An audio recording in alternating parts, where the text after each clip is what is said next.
దేవుని పరిశుద్ధ నామమునకు మహిమ కలుగును గాక. ప్రభు పేరిట మీకు వందనాలు తెలియజేస్తూ ఉన్నాను. ఈ యొక్క ఆన్లైన్ వర్షిప్కి విచ్చేసినటువంటి ప్రియులైన మీ అందరికీ కూడా శుభాభివందనాలు తెలియజేస్తూ ఉన్నాను. మీరందరూ కూడా ఈ యొక్క ఆన్లైన్ వర్షిప్లో పాలిభాగస్తులు కండి. ప్రియులరా, దైవ దీవెనలు పొందండి. ఈరోజు ప్రభు మనల్ని దీవించనై ఉన్నారు, బలపరచనై ఉన్నారు. ఈ యొక్క ఆరాధన అంతటిలో ప్రభు మన మధ్యలో ఉండి మనం బలపరచులాగున, మిమ్మల్ని అందరినీ దీవించులాగున ప్రార్థన చేసుకుని ప్రారంభించుకుందాం. మహిమగల తండ్రి, కృపగల దేవా, నీకు స్తోత్రాలు, వందనాలయ్యా. మరి యొక్క పునరుద్ధాన దినాన్ని మా జీవితంలో ఇచ్చినందుకు వందనాలు తండ్రి. గత వారమంతా నీ రెక్కల చాటున భద్రపరిచి తండ్రి మమ్మల్ని సజీవుల లెక్కల్లో ఉంచినందుకు వందనాలు. నేను స్తుతిస్తూ ఉండగా, నేను ఆరాధిస్తూ ఉండగా తండ్రి మాకు ఆత్మీయ బలాన్ని, శక్తిని దయచేయండి. నిజంగా నిన్ను ఆరాధించడానికి, నీ వైపు మా హృదయాలు కేంద్రీకరించడానికి సహాయం దయచేయండి. పాటల ద్వారా మీరు మహిమ పొందండి అయ్యా. నీ మాటల ద్వారా మమ్మల్ని బలపరచండి. ఎందరైతే ఈ వర్షిప్లో పాలిభాగస్తులయ్యారో ప్రతి బిడ్డని, వారి కుటుంబాన్ని దీవించి ఆశీర్వదించమని, మీరే మహిమ పొందమని యేసు నామమున అడిగి వేడుకొంచున్నాను తండ్రి, ఆమేన్. ఈ సమయంలో పాటల ద్వారా ప్రభువుని ఆరాధించుకుందాం. మీరందరూ కూడా మాతో పాటు ఏకీభవించి ప్రభువుని స్తుతించండి. దేవుని పరిశుద్ధ నామమునకు మహిమ కలుగును గాక. ఈ సమయంలో దేవానికి నా స్తుతి పాడుదన్ అనే పాట ద్వారా దేవుని స్తుతించుదాం.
మధురమైనది నా యేసు ప్రేమ, మరపురానిది నా తండ్రి ప్రేమ అనే పాట ద్వారా దేవుని స్తుతించుదాం.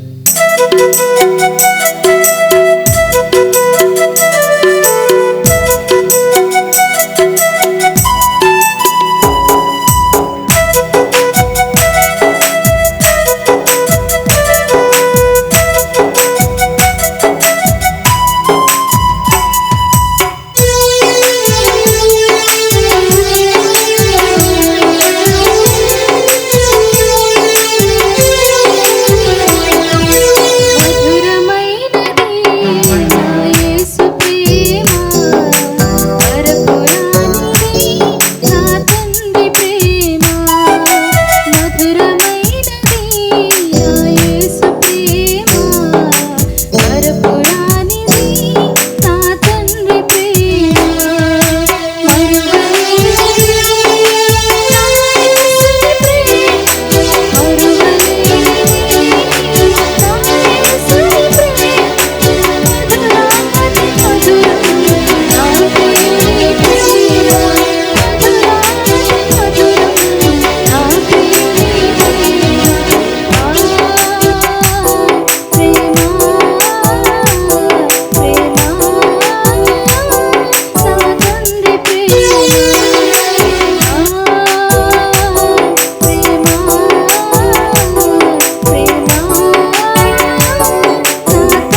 మరణపు ముళ్ళును విరచిన దేవా, జీవము నొసగిన నీ ప్రేమ మధురం. ప్రేమ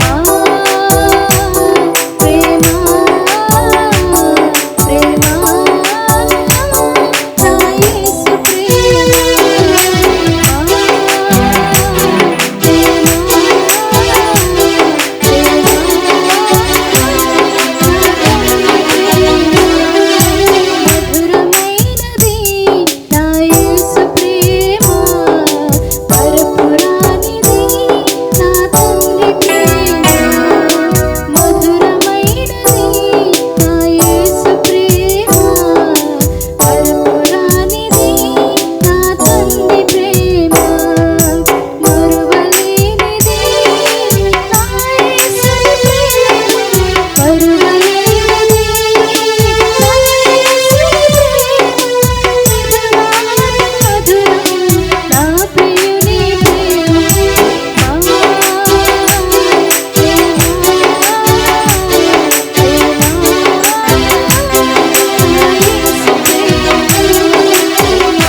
దేవునికి స్తోత్రం. హల్లెలూయా. పాటల ద్వారా ప్రభుని స్తుతించాం. ఈ సమయంలో 66వ కీర్తనను ఉత్తర ప్రత్యుత్తర రీతిలో మనందరం కూడా చదువుకుందాం.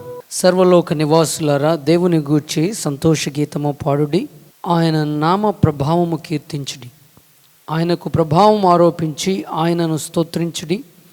ఇలాగూ దేవునికి స్తోత్రము చెల్లించుడి. నీ కార్యములు ఎంతో భీకరమైనవి, నీ బలాత్సయమును బట్టి నీ శత్రువులు లొంగి నీ యొద్దకు వచ్చెదరు. సర్వలోకము నీకు నమస్కరించి నిన్ను కీర్తించును, నీ నామమును బట్టి నిన్ను కీర్తించును. దేవుని ఆశ్చర్య కార్యములను చూడరండి, నరుల ఎడల ఆయన జరిగించు కార్యములను చూడగా ఆయన భీకరుడై ఉన్నాడు. ఆయన సముద్రమును ఎండిన భూమిగా చేసెను, జనులు కాలినడకచే దాటిరి. అక్కడ ఆయన యందు మేము సంతోషించితిమి. ఆయన తన పరాక్రమం వలన నిత్యము ఏలుచున్నాడు. అన్యజనుల మీద ఆయన తన దృష్టి ఉంచి ఉన్నాడు. ద్రోహులు తమ్ము తాము హెచ్చించుకొన తగదు. జనములారా, మా దేవుని సన్నతించుడి, గొప్ప స్వరముతో ఆయన కీర్తి వినిపించుడి. జీవప్రాప్తులనుగా మమ్మను కలుగు చేయవాడు ఆయనే. ఆయన మా పాదములు కదలనీయుడు. దేవా, నీవు మమ్మను పరిశీలించి ఉన్నావు, వెండిని నిర్మలము చేయు రీతిగా మమ్మను నిర్మూలన చేసి ఉన్నావు. నీవు బందీగృహములో మమ్మ ఉంచితివి, మా నడుముల మీద గొప్ప భారము పెట్టితివి. నరులు మా నెత్తి మీద ఎక్కునట్లు చేసితివి, మేము నిప్పుల్లోనూ నీళ్ళలోనూ పడితిమి. అయినను నీవు సమృద్ధి గల చోటికి మమ్మ రప్పించి ఉన్నావు. దహన బలులను తీసుకుని నేను ఈ మందిరంలోనికి వచ్చేదను. నాకు శ్రమ కలిగినప్పుడు నా పెదవులు పలికిన మ్రొక్కుబడులను, నా నోరు వచించిన మ్రొక్కుబడులను నేను నీకు చెల్లించేదను. పొట్టెళ్లను, దూపమును, కొవ్విన గొర్రెలను తీసుకుని నీకు దహన బలులు అర్పించేదను. ఎద్దులను, పోతు మేకలను అర్పించేదను. దేవుని యందు భయభక్తులు గలవారులారా, మీరందరూ వచ్చి ఆలకించడి. ఆయన నా కొరకు చేసిన కార్యమును నేను వినిపించదను. ఆయనకు నేను మొరపెట్టి తిని, అప్పుడే నా నోట శ్రేష్టమైన కీర్తన ఉండెను. నా హృదయములో నేను పాపం లక్ష్యము చేసిన ఎడల ప్రభువు నా మనవి వినకపోవును. నిశ్చయముగా దేవుడు నా మనవి అంగీకరించి ఉన్నాడు. ఆయన నా విజ్ఞాపన ఆలకించి ఉన్నాడు. దేవుడు నా ప్రార్థనను త్రోసివేయలేదు, నా యొద్ద నుండి తన కృపను తొలగింపలేదు. ఆయన సన్నుతింపబడును గాక. దేవుడు ఈ వాక్యమును మన వినికిడిలో దీవించి ఆశీర్వదించునుగాక. ఈ సమయంలో మనందరం కూడా లేచి నిలబడి ఆరాధన పాట ద్వారా ప్రభువుని స్తుతించుదాం. మీరందరూ మాతో ఏకీభవించి ఈ పాట పాడుచు ప్రభువుని ఘనపరచుదాం.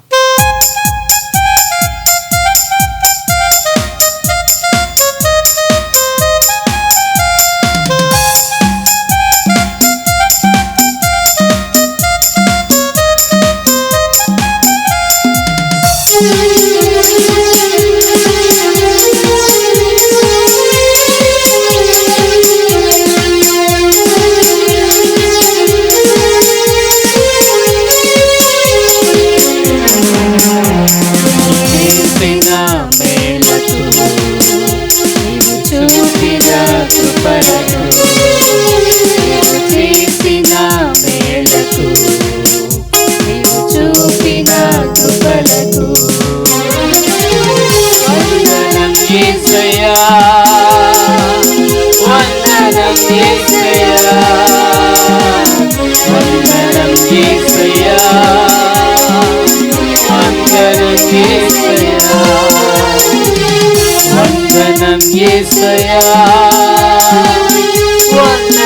యేసయ్యా వందనం యేసయ్యా వందనం యేసయ్యా.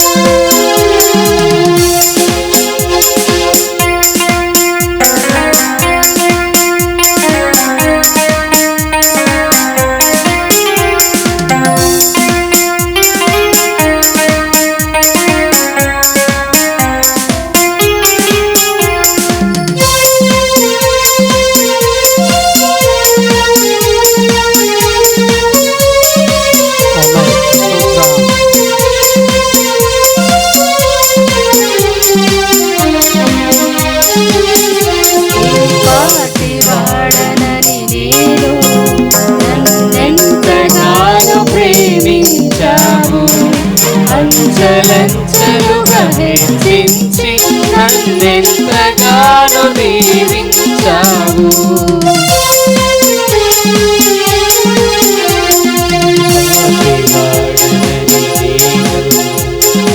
నన్నెంతగానో ప్రేమించావు, అంచెలంచెలుగా హెచ్చించి నన్నెంతగానో దీవించావు. వందనం యేసయ్యా వందనం యేసయ్యా వందనం యేసయ్యా వందనం యేసయ్యా వందనం యేసయ్యా వందనం యేసయ్యా వందనం యేసయ్యా వందనం యేసయ్యా. స్తోత్రం.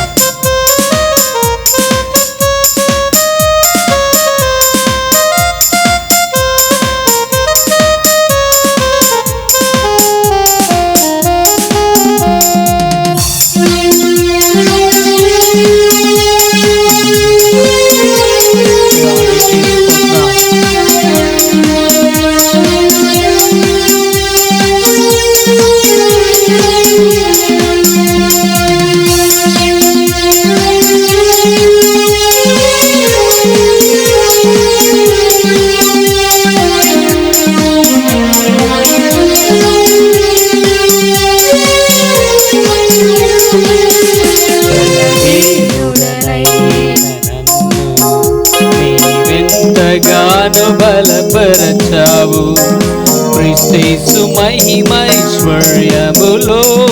ప్రతి అవసరమును తీర్చావు.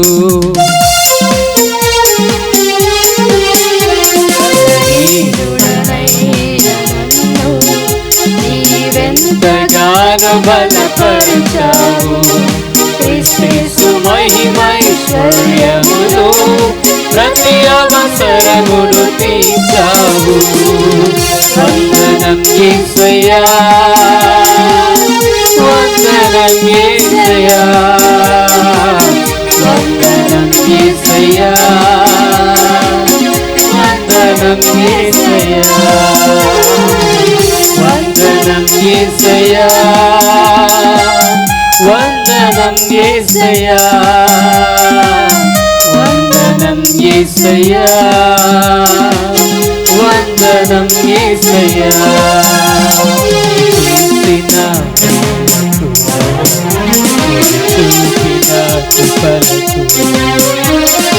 చేసిన మేలకు చూపిన కృపలకు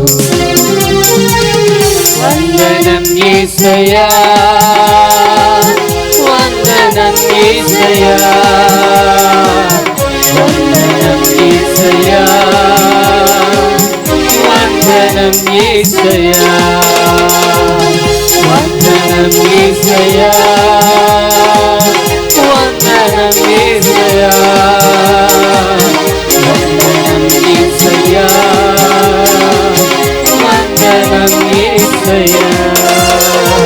పులిరలా నిలబడి ఉంటుండగా ఆయన చేసిన మేళ్లను తలపోసుకుంటూ ఆయన చూపిన కృపణను గుర్తు చేసుకుంటూ ప్రభువుకి వందనాలు చెల్లించుదాం. ప్రియురా, నువ్వే ప్రదేశంలో ఉన్నా ప్రభువు మన మధ్యలో ఉన్నారు.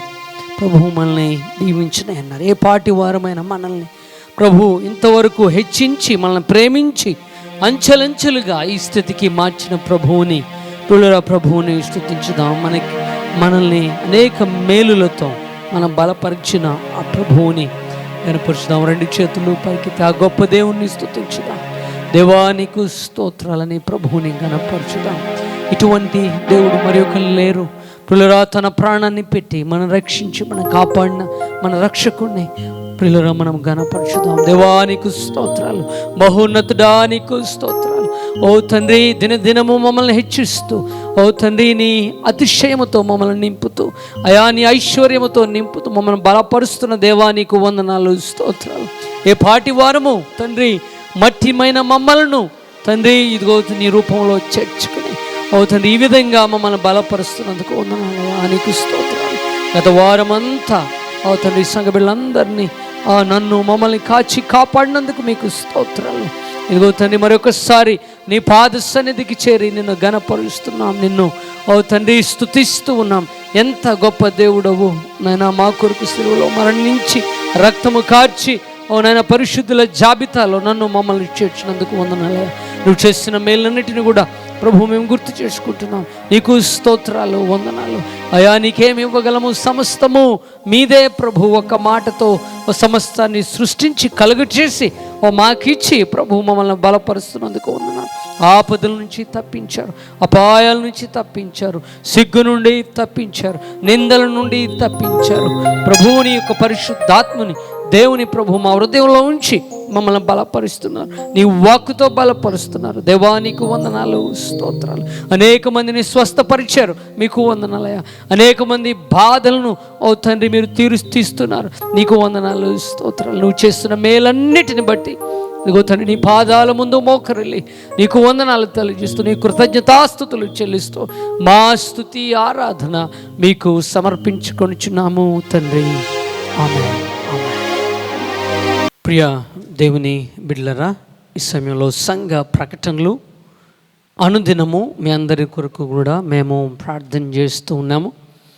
అలాగే అనేక మంది అనారోగ్య పరిస్థితుల్లో ఉన్నారు, కానీ దేవుడు వారిని స్వస్థపరిచి బలపరిచిన విధానాన్ని బట్టి నేను ప్రభువుని స్తుతిస్తూ ఉన్నాను. ప్రియులరా, మీరందరూ కూడా క్షేమంగా ఉండాలనే మేము అనుదినము ప్రార్థన చేస్తున్నాం. అయితే ప్రాముఖ్యంగా ముఖ్య ప్రకటన ఈ నెలలోనే 20వ తారీఖున అనగా ఆదివారం నుండి మన ఆరాధనలు ప్రారంభమవుతున్నాయి. అనగా వచ్చే ఆదివారం నుండి మన ఆరాధనలు మందిరంలో ప్రారంభమవుతున్నాయి. తగిన జాగ్రత్తలు మనం తీసుకుంటూ ప్రభువుని స్తుతించుదాం, ఆరాధించుదాం. మనం శానిటైజ్ చేసుకుంటూ సోషల్ డిస్టెన్సింగ్ పాటిస్తూ ప్రియులరా మనము ప్రభువుని ఆరాధించుకుందాం. ఇప్పటికే చాలా నెలలు మనం మందిరంలో కూడలేకపోయాం, కానీ ప్రభువు మనకు అటువంటి భాగ్యాన్ని ఇస్తున్నందుకు ప్రభువుని స్తుతించుదాం. మరి బాగా అనారోగ్యంగా ఉన్నవారు, బలహీనంగా ఉన్నవారు రావద్దు, మీరు మీ గృహాల చెంత ఉండండి. మీకు ఆన్లైన్ వర్షిప్ని మీకు అందించడానికి మేము సిద్ధపాటు చేస్తూ ఉన్నాం. ప్రియులరా, మరి మీరందరూ కూడా తెలియని బిడ్డలకు తెలిసిన ఆ బిడ్డలు తెలియజేసి వారందరిని కూడా దేవుని సన్నిధికి నడిపించాలని ప్రభువు పేరట మిమ్మల్ని మేము ప్రేమతో ఆహ్వానిస్తూ ఉన్నాం. ఇక్కడ చర్చ్లో కూడా తగిన జాగ్రత్తలు మనం తీసుకుని మరి ఎవరికి ఇబ్బంది లేకుండా ఉండడానికి మనం ప్రయత్నం చేసి ప్రభువుని ఆరాధించుదాం. అలాగే ఈ సమయంలో దైవజనులు డాక్టర్ యు మోహన్ రావు గారు దేవుని వాక్యాన్ని అందిస్తారు. శ్రద్ధతో దేవుని వాక్యాన్ని విని పిల్లరా వాటి ప్రకారం జీవించడానికి మనము ప్రయత్నం చేద్దాం. ఈ సమయంలో దైవజనులు మోహన్ రావు గారికి ఇస్తూ ఉన్నాను. ప్రభునందు ప్రియులారా, మీ అందరికి కూడా ప్రభు అయిన యేసుక్రీస్తు వారి పరిశుద్ధ నామములో వందనాలు తెలియజేస్తూ ఉన్నాను. కలిసి ప్రభు వాక్యాన్ని ధ్యానం చేయటానికి మిమ్మల్ని ఆహ్వానిస్తూ ఉన్నాను. మీరంతా బాగా ఉన్నారు కదండి. మనము దేవుని వాక్యాన్ని ధ్యానం చేసుకుందాము. ఈరోజు కొరకు పరిశుద్ధ గ్రంథంలో నుండి యెషయా గ్రంథము 55వ అధ్యాయము 3వ వచనము మనము చదువుకుందామండి. మీరందరూ కూడా బైబిల్ గ్రంథములు తెరవాలి, చూడాలి, దేవుని వాక్యాన్ని గ్రహించాలి. చెవి యొగ్గి నా యొద్దకు రండి, మీరు విని ఎడల మీరు బ్రతుకుదురు. నేను మీతో నిత్య నిబంధన చేసేదను, దావీదునకు చూపిన శాశ్వత కృపను మీకు చూపుదును. ప్రియులారా, మరి ఈరోజు మనం ధ్యానం చేసుకునే విషయం ఏంటంటే గొప్ప ఆహ్వానము, ద గ్రేట్ ఇన్విటేషన్, గొప్ప ఆహ్వానము. ప్రియులారా, మన దేవుడు ప్రజలను ఎల్లప్పుడూ కూడా ఆహ్వానించే దేవుడు.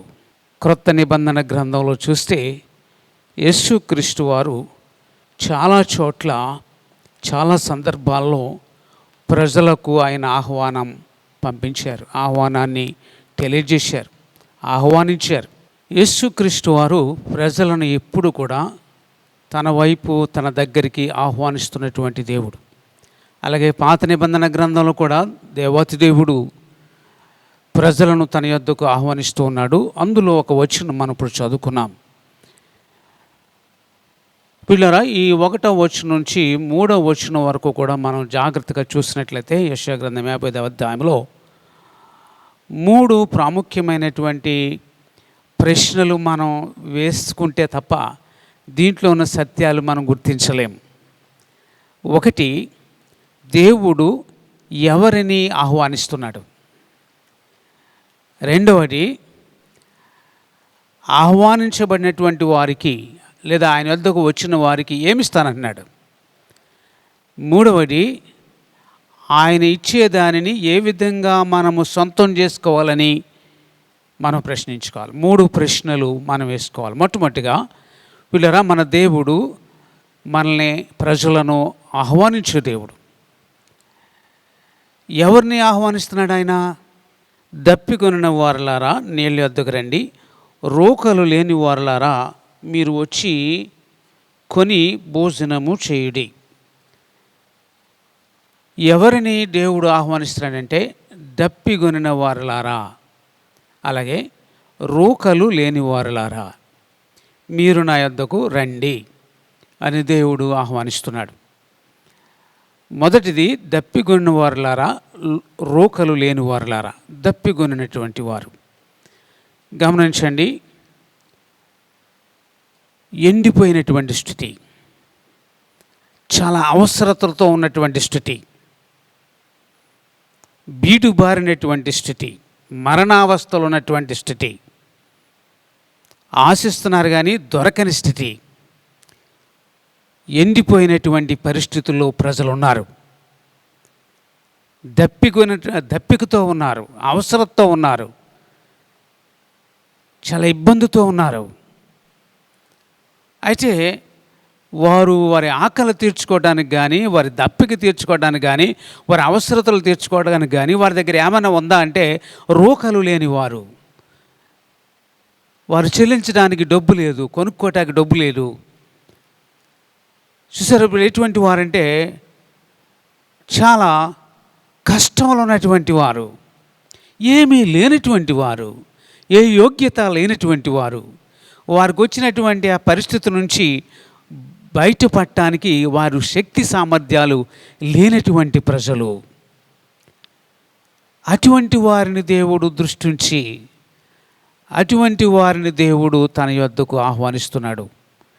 దప్పికొన్నటువంటి వారలారా, రోకలు లేనటువంటి వారలారా మీరు నా యొద్దకు రండి, లేదా నీళ్ళ యొద్దకు రండి అని దేవుడు వారిని ఆహ్వానిస్తున్నటువంటి సంగతి గమనించాలి.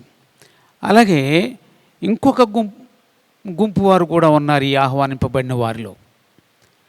వారెవరంటే 2వ వచనంలో కనుక మనం చూసినట్లయితే, ఆహారము కాని దాని కొరకు మీరేలా రోకలిచ్చెదరు, సంతృష్టి కలుగుచే దానిని కొరకు మీ కష్టార్జితమును ఎందుకు వేయిపరిచెదరు. ఇక్కడ యెషయా గ్రంథం 55వ అధ్యాయం 2వ వచనంలో ఇంకొక గుంపు ప్రజలు ఉన్నారు. వీరెవరంటే, వీరు ఆహారము కాని దాని కొరకు మీరేలా రోకలిచ్చెదరు అంటే వారి దగ్గర డబ్బు ఉంది, వారు అవటానికి ధనం కలిగినటువంటి వారే. అలాగే ఇంకా సంతృష్టి కలుగజేయ దాని కొరకు మీ కష్టార్జితమును ఎందుకు వ్యయపరచుదురు అంటే వారు కష్టపడగలిగే శక్తి కలిగినటువంటి వారే, వీరు డబ్బు కలిగినటువంటి వారే, వీరు కొన్ని పనులు చేయగలిగినటువంటి వారే, కష్టపడగలిగినటువంటి వారే. పైకి చూస్తే డబ్బు ఉన్నటువంటి వారే, కానీ ఆ డబ్బును ఖర్చు పెడుతున్నారు. ఆహారము కాని దాని కొరకు కష్టపడుతున్నారు. కానీ నిజానికి వారి జీవితాలు చూస్తే ఖర్చు పెడుతున్నారు, కష్టపడుతున్నారు, కానీ వారి జీవితాల్లో ఉన్నటువంటి లోటు వారికి తీరట్లేదు, వారి కష్టము వారికి తొలగట్లేదు, వారి ఆవేదన అలాగే ఉంది, వారి జీవితంలో నిజమైనటువంటి సంతోషం లేకుండా ఉన్నారు. వీళ్ళరా వారి జీవితం మరి నిజానికి పైకి చూస్తే కష్టపడుతున్నారు కదా, ధనం ఉంది కదా, వీళ్ళు చేయవలసిన పనులన్నీ చేయగలుగుతున్నారు అనుకున్నాం. కానీ నిజానికి వారి జీవితంలో నిజమైనటువంటి నెమ్మది లేదు, సంతోషం లేదు. ఇలాంటి ప్రజలను మనం కోకొల్లలుగా చూడవచ్చు. మంచి మంచి బిజినెస్ పీపుల్, అలాగే మంచి ఇండస్ట్రీస్లో ఉన్నటువంటి వారు ఈ రోజున కష్టపడుతున్నారు. చాలా డబ్బు ఉంది, కానీ వారికి నిజమైన సంతోషం లేక, నిజమైన సమాధానం లేక, నిజమైన సంతృష్టి లేక చివరికి వారి జీవితాలను వారే అంతం చేసుకుంటున్నారు. పిల్లరా, ఇటువంటి తెగవారు కూడా ఈయన ఆహ్వానంలో ఉన్నారు. ప్రాముఖ్యంగా దేవుడు ఆహ్వానిస్తున్నటువంటి ప్రజలందరినీ 2 గుంపులుగా మీకు చేసి దేవుడు ఇక్కడ వివరిస్తున్నాడు. ఒకటి ఏంటంటే, వారి దగ్గర డబ్బు లేదు, చాలా దప్పికతో ఉన్నారు, ఒక గుంపు వారు. ఇంకొక గుంపు వారు, వారి దగ్గర డబ్బు ఉంది, అలాగే వారు అనేక పనులు చేయగలరు, కష్టపడగలరు, శ్రమ పడగలరు, సంపాదించగలరు, ఇండస్ట్రీస్లో ఉన్నారు, మంచి మంచి కంపెనీస్లో ఉన్నారు, మంచి స్థితిలో ఉన్నారు బాహ్యంగా చూస్తే. కానీ వారి లోపల కనుక చూసినట్లయితే వారి జీవితాల్లో నిజమైన సంతోషం లేదు, నిజమైనటువంటి సమాధానం లేదు. వారి జీవితాలు వ్యధతో నిండి ఉన్నాయి. చివరికి వారు నష్టపోతున్నారు, ఆత్మహత్యలు చేసుకున్నారు, ప్రాణాలను పోగొట్టుకుంటున్నారు, అనేకుల ప్రాణాలను తీస్తున్నారు. ఇటువంటి ప్రజలు ఉన్నారు. ఈ 2 గుంపులు వారిని కూడా దేవుడు చూస్తూ ఉన్నాడు. దేవుడు చూసి ఈ ప్రపంచంలో ఉన్నటువంటి జనాంగం అందరినీ ఈ 2 గుంపుల ద్వారా దేవుడు చూస్తూ మరి ఆయన ఆహ్వానం తెలియజేస్తూ ఉన్నాడు వారి దగ్గరికి. మీరు రండి, నా యొద్దకు రండి అని చెప్తున్నాడు. అయితే దానికి ముందు ఒక విషయాన్ని మీకు జ్ఞాపకం చేస్తాను. వారిని ఆ గుంపులు వారిని ఎక్కడికి రమ్మని పిలుస్తున్నాడు చూడండి. మీరు 1వ వచనం, దప్పికొన్న వారులారా నీళ్ళ యొద్దకు రండి, రోకలు లేని వారులారా మీరు వచ్చి కొని భోజనము చేయండి. రండి, రోకలు లేకపోయినను ఏమీ ఇయ్యకయే ద్రాక్షారసమును పాలను కొనుడి.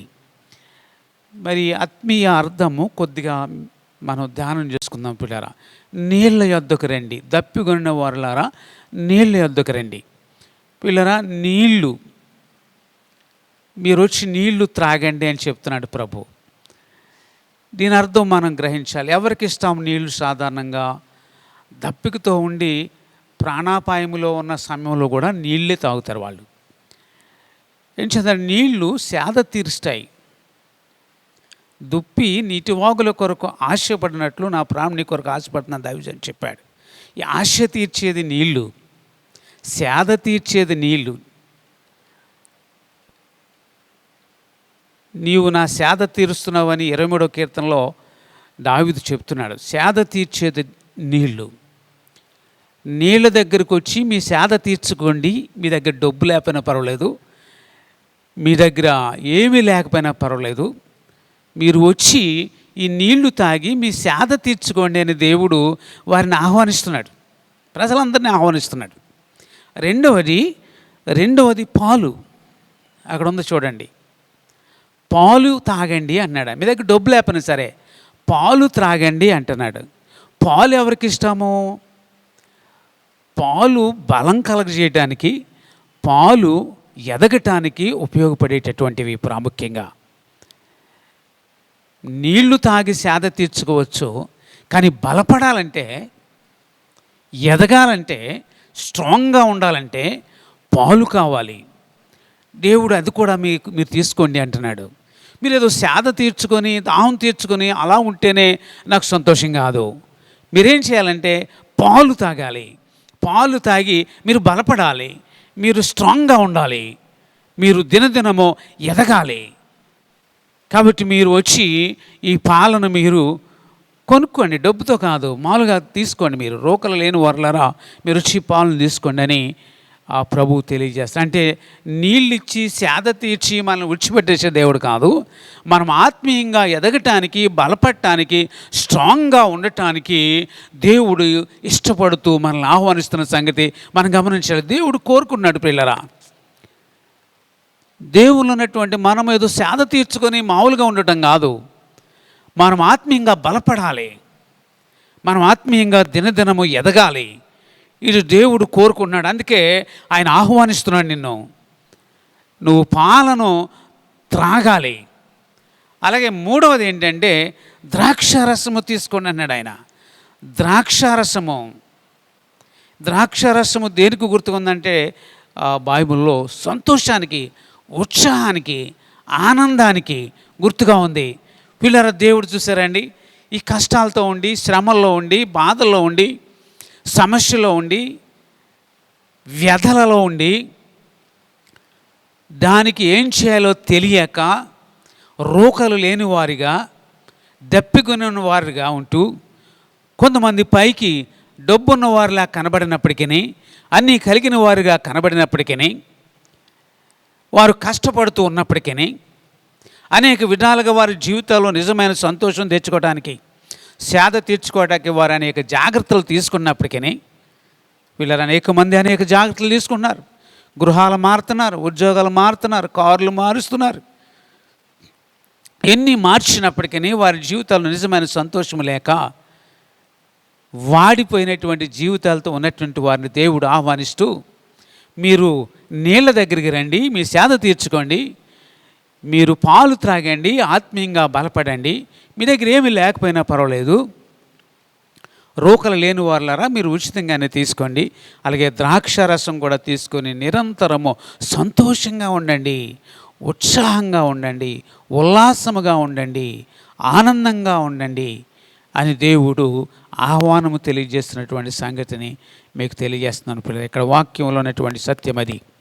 అయితే 3వ వచనం మనం చదువుకున్న వచనంలోకి వస్తులోకి పైన ఉన్నటువంటి 2 వచనాలని కూడా క్రోడీకరించి దేవుడు ఆ సత్యాన్ని తెలియజేస్తూ ఉన్నాడు. ఇక్కడ 3వ వచనంలో చూసినట్లయితే చెవి యొగ్గి నా యొద్దకు రండి. పిల్లరా గమనించండి, ముందేమో నీళ్ళ యొద్దకు రండి, పాల యొద్దకు రండి, ద్రాక్ష రసం యొద్దకు రండి అని దేవుడు చెప్పి 3వ వచనంలో గొస్తులకి నా యొద్దకు రండి అన్నాడు. అంటే గమనించారా, నీళ్ళు, నిజమైనటువంటి నీళ్ళు దేవుడే, నిజమైనటువంటి పాలు దేవుడే, నిజమైనటువంటి ద్రాక్షరసము దేవుడే. నా యొద్దకు రండి అన్నాడు. ఇంతకుముందు నీళ్ళ యొద్దకు రండి అన్నాడు ఆయన, కానీ ఇప్పుడు అన్నాడు నా యొద్దకు రండి. ఏం చేతనండి? జీవజలము యేసయ్యే, ఆత్మీయ పాలు యేసయ్యే, మనకు ఉల్లాసాన్ని నిజంగా ఇవ్వగలిగింది యేసయ్యే, దేవుడే. కాబట్టి దేవుడు అన్నప్పుడు మీరు నా యొద్దకు రండి. మనం దేవుని దగ్గరికి రావాలి. ఎలా రావాలి? చెవియొగ్గి రండి. నా యొద్దకు కనుక మీరు వచ్చినట్లయితే మీ దగ్గర ఏమీ లేకపోయినా, డబ్బు లేకపోయినా, రోకలు లేకపోయినా, ఏమి లేకపోయినా, శక్తి సామర్థ్యాలు లేకపోయినా, ఎండిపోయిన స్థితిలో ఉన్నా, ఏ స్థితిలో ఉన్నా, మీరు కనుక నా దగ్గరికి వచ్చినట్లయితే నీళ్ళు ఏ విధంగా మీకు సేద తీరుస్తుందో, పాలు ఏ విధంగా మిమ్మల్ని బలంగా ఉంచుతుందో, ద్రాక్షారసం ఏ విధంగా మిమ్మల్ని ఉల్లాసంగా ఉంచుతుందో, అలాగే నేను కూడా మిమ్మల్ని సేద తీరుస్తాను, మిమ్మల్ని బలపరుస్తాను, మిమ్మల్ని ఉల్లాసము చేత నింపుతానని దేవుడు ప్రజలను ఆహ్వానిస్తూ ఉన్నాడు. ప్రియా సహోదరి సహోదరులరా, మన జీవితంలో నిజమైనటువంటి సేద తీర్చాలంటే మనం ఎవరి దగ్గరికి వెళ్ళాలి? ఎవరు నిజంగా మన కొరకు సేద తీర్చగలిగినటువంటి వాడు? మీరు ఎప్పుడైనా ఆలోచన చేశారా? అవును, ప్రజలు ఈ రోజున జీవితంలో సేద తీర్చుకోవటానికి ఎన్నో పనులు చేస్తున్నారు, ఎక్కడెక్కడికో వెళ్తున్నారు, ఏవేవో చేస్తున్నారు. కానీ చివరికి పిల్లరా మరి వారి సేద తీర్చట్లేదు కదా సరికదా, తీర్చబడట్లేదు సరికదా, వారు ఇంకా కష్టాల పాలవుతున్న సంగతి మనం చూస్తున్నాం.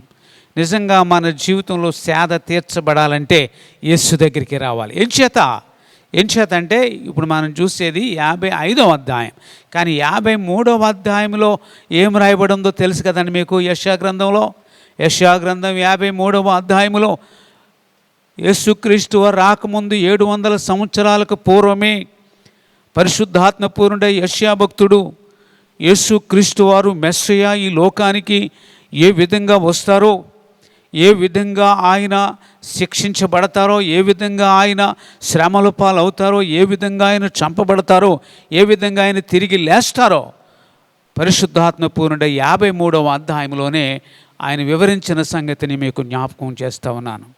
మనమందరము గొర్రెల వలె త్రోవ తప్పిపోయినప్పుడు ఆయన మనల్ని వెతుక్కుంటూ ఈ లోకానికి వచ్చిన సంగతి యెషయా భక్తుడు తెలియజేస్తున్నాడు. మన అపరాధాలు పాపాలన్నీ ఆయన మీద వేసుకొని మన కొరకు ఆయన చనిపోయినటువంటి సంగతిని యెషయా భక్తుడు ముందుగానే 53 అధ్యాయంలో తెలియజేశాడు.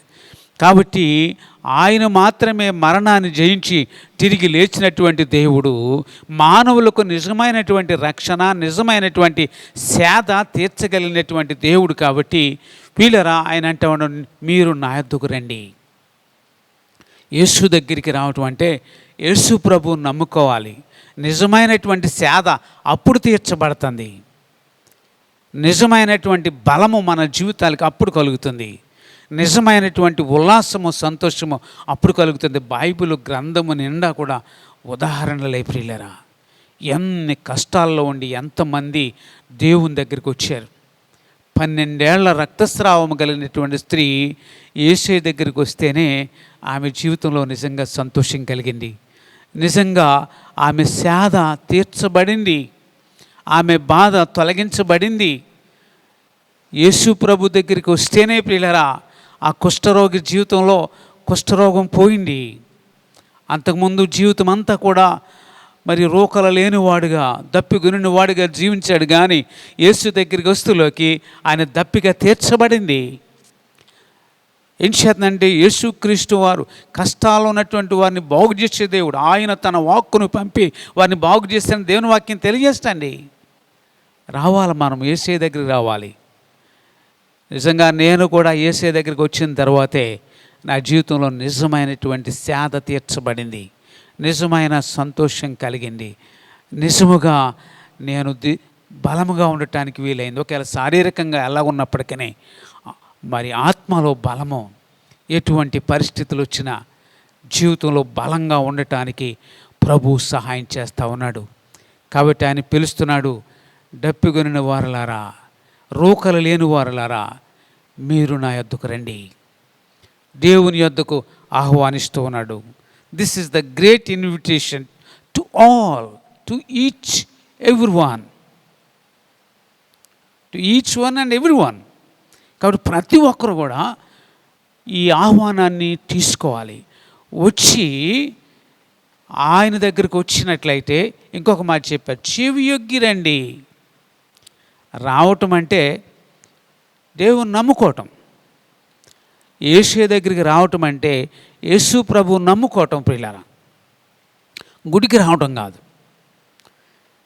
యేసు ప్రభువుని నమ్ముకొనుట, ఆయన నిజదేవుడని గుర్తించుట, మన పాపులమని గుర్తించుట, మన పాపాలని దేవుని దగ్గర ఒప్పుకొని విడిచిపెట్టి ఆయన సిలువలో యెషయా గ్రంథం 53వ అధ్యాయంలో రాయబడిన విధంగా ఆయన సిలువలో చేసిన త్యాగము ద్వారా మనకి తెచ్చినటువంటి గొప్ప రక్షణ పొందుకొనుట, యేసు దగ్గరికి వచ్చుట.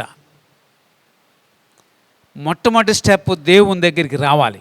రెండవ స్టెప్ ఏంటో తెలుసా? నిజంగా మనము దీవించబడాలంటే, ఈ ఆశీర్వాదాలను సొంతం చేసుకోవాలంటే చెవియొగ్గి రావాలి. చెవియొగ్గి రావడం అంటే ఆయన మాట వినాలి, ఆయన చెప్పినట్టుగా జీవించాలి. దేవుని నమ్ముకున్నటువంటి బిడ్డలారా, నిజమైన ఆశీర్వాదం ఎక్కడుందో తెలుసా?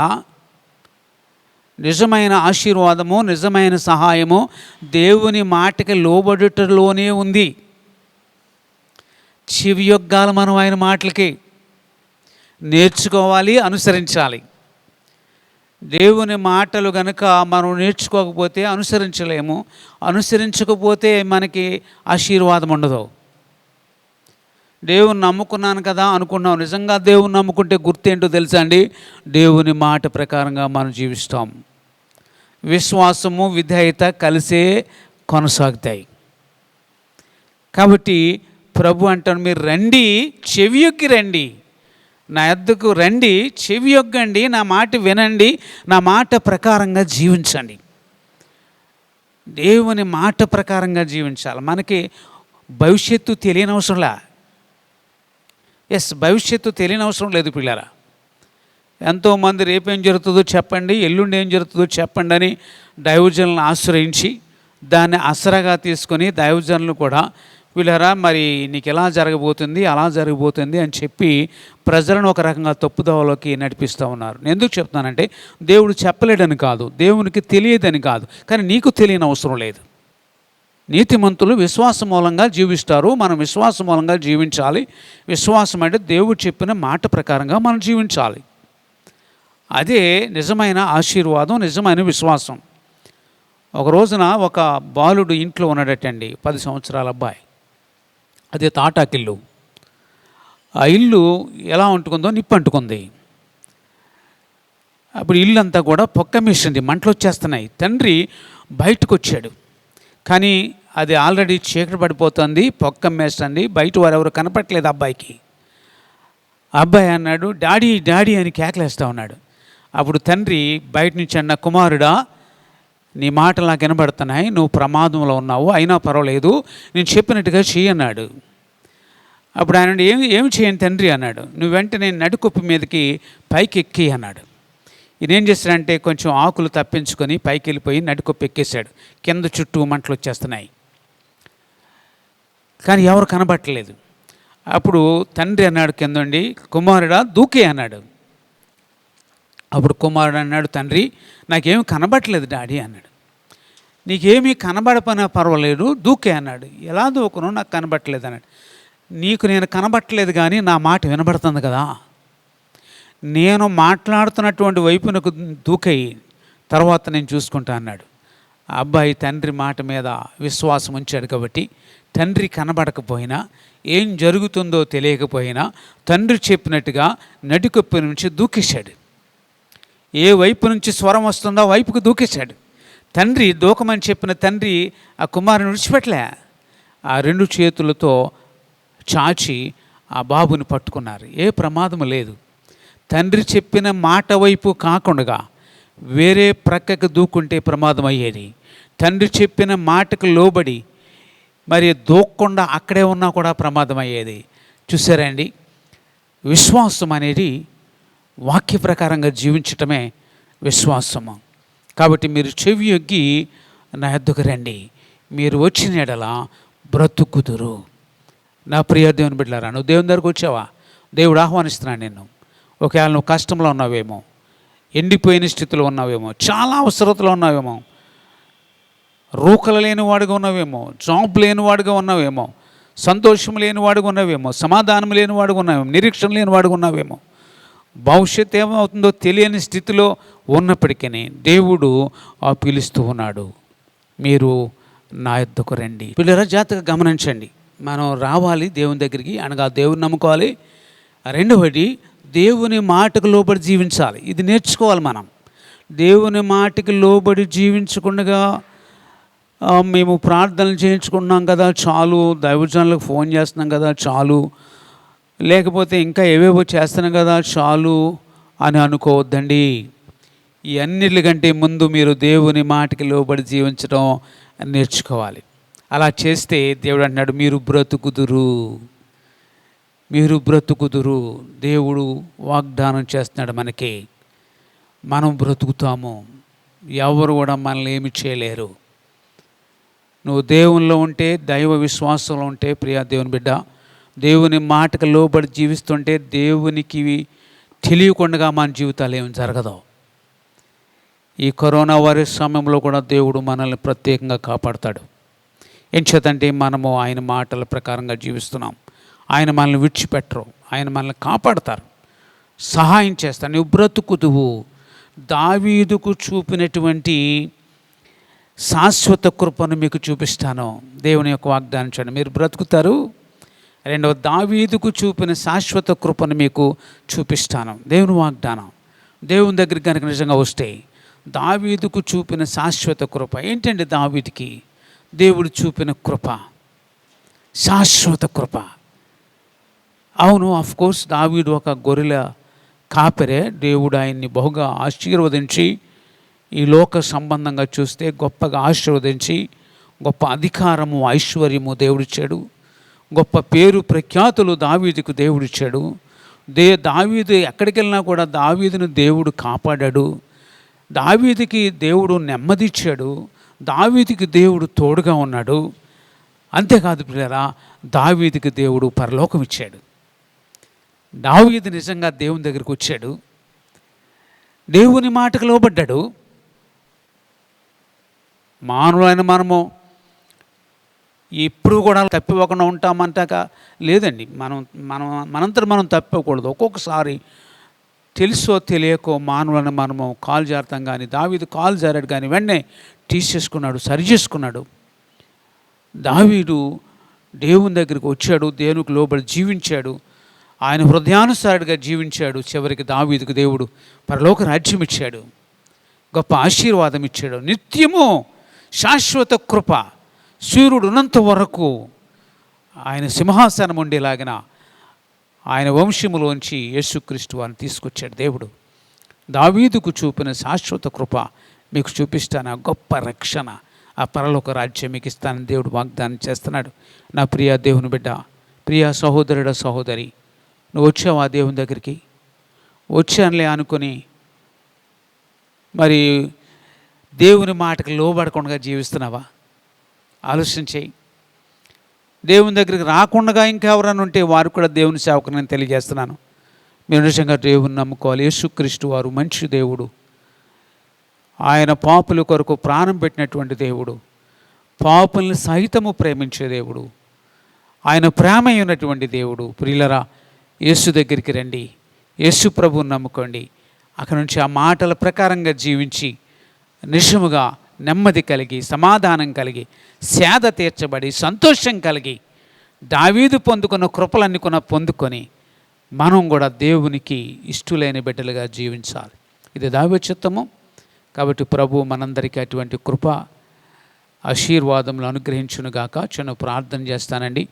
ప్రేమగల మా తండ్రి, దయామయుడ, వందనాలు నాయన. ఎన్నిక లేని మమ్మల్ని మీరు ప్రేమించారు. కష్టములోను, దుఃఖములోను, దాహముతోనూ, రోకలు లేనివారుగాను, ఏమీ లేనివారుగాను, అవినీతి పరులుగాను, పాపులుగాను ఉన్నటువంటి మమ్మల్ని ఎవరు ప్రేమించిన మమ్మల్ని మీరు ప్రేమించి ఆహ్వానించి నాయన నీ పిల్లలుగా చేసుకున్నందుకే మీ కృతజ్ఞతలు చెల్లిస్తున్నాము. ఇప్పటికీ కూడా ఇంకా మీరు ఆహ్వానిస్తూనే ఉన్నారు. ఇంకా ఎవరైనా మిమ్మల్ని నమ్ముకోకుండా ఉంటే, ఒకవేళ నమ్ముకున్నా కూడా ఇంకా మీ మాటకు లోబడకుండా జీవిస్తూ ఉన్నట్లయితే వారికి ఇంకా మీరు ఇస్తున్న మీ గొప్ప ఆహ్వానాన్ని బట్టి మీకు స్తోత్రాలు నాయన. మీ గొప్ప ఆహ్వానాన్ని తిరస్కరించక ప్రతి ఒక్కరూ కూడా నీ దగ్గరకు వచ్చి నీ మాటకు లోబడి జీవించి దావీదు పొందినటువంటి శాశ్వత కృపను పొందుకొని నిజంగా ఇహలోకంలోను పరలోకంలో కూడా సంతోషించే కృప బిడ్డలందరికీ దాయిచ్చేయమని ప్రార్థిస్తున్నాం.